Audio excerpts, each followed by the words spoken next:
ഇന്ദ്രനീലം കൊണ്ടു തീർത്ത സുന്ദരീ ശില്പമേ, എന്തിനാണു നീ എൻ ഹൃത്തിൽ സാന്ദ്രമായി വന്നു,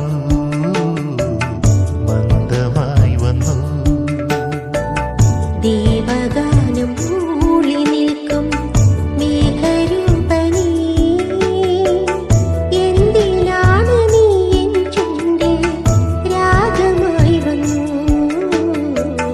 താളമായി വന്നു.